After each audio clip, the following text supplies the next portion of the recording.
कितनी बेहिस्सी है ना ये, फिर बातें करते हैं बड़ी बड़ी। लाल चौक में रात को हम कल 11 साढ़े 11 बजे गए थे, क्या करने? चाट खाने। जिस तरह की प्रोग्रेस यहाँ हो रही है ना, अगर बाई चांस आपको मैंने वीडियो यहाँ से भेज दिया और आपने पीओके में भेज दिया, तो कल सुबेरे इंडियन फ्लैग वहां एकदम से ऊपर आ जाएगा। सैकड़ों की तादाद में पाकिस्तान से भेजी गई इस्लामाबाद कांस्टेबलरी के जवानों को मुजफ्फराबाद में पाकिस्तानी मकबूजा जम्मू कश्मीर के नौजवानों ने तुम्बर के डंडों से गिरफ्तार करके नामालूम मुकाम पर मुंतकिल कर दिया है। ताकतवरों के सामने पतलूने छोड़ के भागने वालों ने। सबसे पहले देखें, ये बीबीसी न्यूज वर्ल्ड की खबर है। बीबीसी वर्ल्ड का मतलब है कि अब ये खबर पूरी दुनिया में पहुंच गई। पाकिस्तान ऑक्युपाइड जम्मू कश्मीर में इस वक्त जो सूरत हाल है, वो लगता है कि पाकिस्तान के काबू से बाहर है। अब वो इंडिया उसे कब लेना चाहेगा, कैसे लेना चाहेगा, वो डिसीजन मेकिंग का तरीका है। और आइए इस वक्त एक बड़ी खबर आपको बताते हैं। कश्मीर के लाल चौक पर प्रदर्शन की खबर मिल रही है। पाकिस्तानी सेना के खिलाफ ये प्रदर्शन हो रहा है।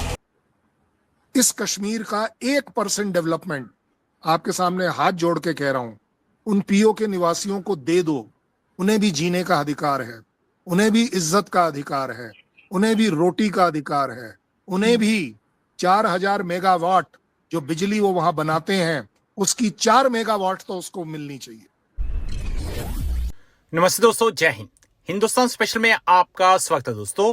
जैसा कि दोस्तों आपने क्लिप में देखा, विदेशों में पाकिस्तानी आर्मी के खिलाफ नारे लग रहे हैं कि पाकिस्तानी फौज को कुत्ता कहना कुत्ते की तौहीन है। ये औकात है पाकिस्तानी आर्मी की। दूसरी तरफ पाकिस्तान ऑक्युपाइड कश्मीर में विरोध प्रदर्शन जारी है। बीती रात लाखों की संख्या में लोग इकट्ठे हुए और उन्होंने आसिम मुनीर के खिलाफ जमकर विरोध प्रदर्शन किया। दूसरी तरफ जम्मू कश्मीर में आतंकवाद पीड़ितों के संगठन एटीवीके ने गुरुवार को श्रीनगर के लाल चौक स्थित घंटाघर पर प्रदर्शन कर पाकिस्तान के कब्जे वाले जम्मू कश्मीर में पाकिस्तान की सैन्य कार्रवाई और नागरिकों की हत्या की निंदा की। प्रदर्शनकारियों ने कहा कि पीओजेके में रहने वाले लोगों के साथ हो रहे कथित अत्याचार पर अब दुनिया को ध्यान देना होगा। एटीवीके के चेयरपर्सन तस्लीमा अख्तर के नेतृत्व में आयोजित इस विरोध प्रदर्शन में बड़ी संख्या में कार्यकर्ताओं ने हिस्सा लिया। प्रदर्शनकारियों ने हाथों में बैनर और तख्तियां लेकर पाकिस्तान विरोधी नारे लगाए। सर क्या कहेंगे आप, आजकल आप कश्मीर में कैसा लग रहा है आपको? नहीं देखिए, बड़ी अच्छी बात क्या होगी कि मैं कम से कम पिछले 2 से 3 दिन में ये समझ लीजिए 200-250 किलोमीटर घूम लिया हूं। दिन में भी घूमा हूं, रात में भी घूमा हूं। लाल चौक में रात को हम कल 11 साढ़े 11 बजे गए थे, क्या करने? चाट खाने। और वो 11:30 बजे एक्टिवेटेड था। आपके एक और साहब हैं फेवरेट, कमर चीमा साहब, उनको मैंने चैलेंज भी किया।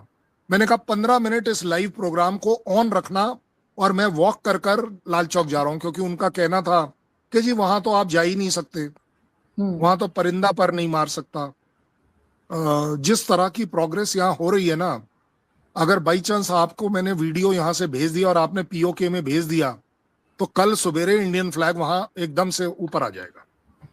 मैं बता रहा हूं, उनके प्राइम मिनिस्टर, उनके प्रेसिडेंट पीओके के इमीडिएट डिसीजन कर देंगे। नहीं तो सर, हम लेना चाहेंगे। सर आप वीडियोस जरूर भेजिएगा मुझे, मैं इस वाले शो में उसको ऐड करूंगी। देखिए, यू आर राइट, आप लेना चाहेंगे, चाहने में क्या बुराई है?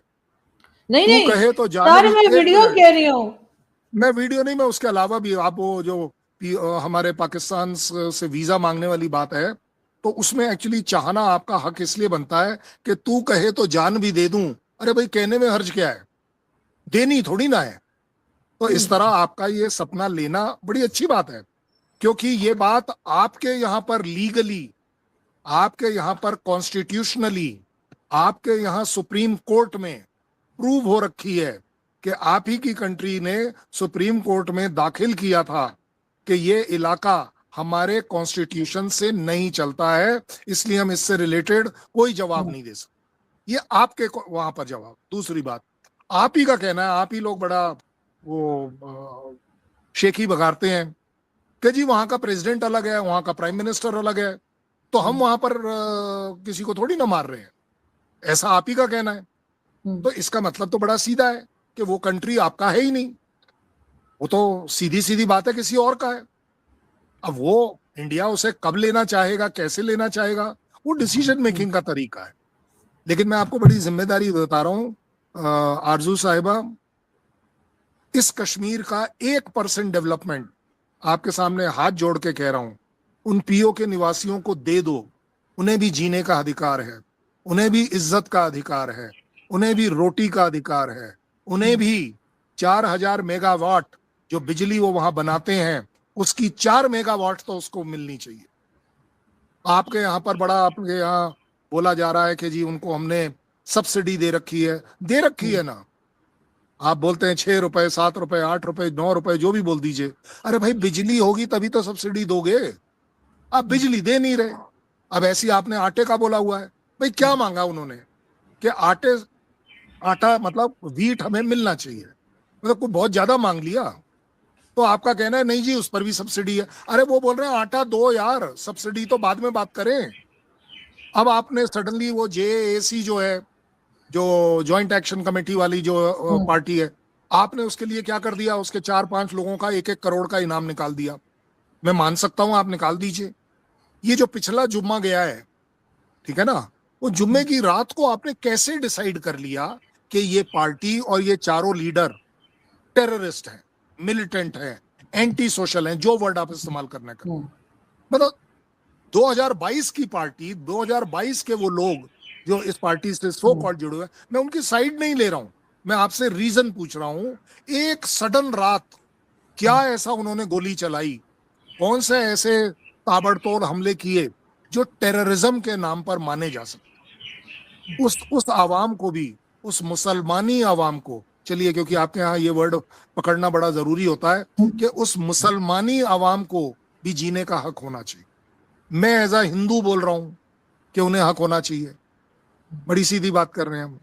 और क्यों नहीं, मैं तो कह रहा हूं ये वाली लग्जरी जो यहाँ श्रीनगर वाली साइड में, वो तो आप सोच ही नहीं सकते। जिस तरीके की दुकानें, जिस तरीके का मार्केट बूम चल रहा है। आपको एक बात बताएं, मैं जहां रह रहा हूं वहां मुझे इसलिए रहना पड़ रहा है कि पूरे श्रीनगर के किसी होटल में एक कमरा खाली नहीं है। 1.5 करोड़ लोगों का इस समय आगमन है पहलगाम के होने के बावजूद। और यहाँ शिकारा जो है वो शाम को, अगर मैं आपको ऐसे दिखा पाऊँ, ये मेरे पीछे ही है कंप्लीट डल लेक, वो जो पीछे की तरफ दिख रही है वो पूरी डल लेक है। अब इस डल लेक में अगर हम बात करें तो इसमें शिकारा अलाउड होता था 5 बजे तक का। 7 बजे लोग ऐसे लाइन लगा के खड़े हुए हैं कि शायद अभी भी मौका लग जाए। क्यों? क्योंकि अगले दिन उन्होंने वापस जाना है। अब सोचिए कि क्या इस काया पलट हो रही है।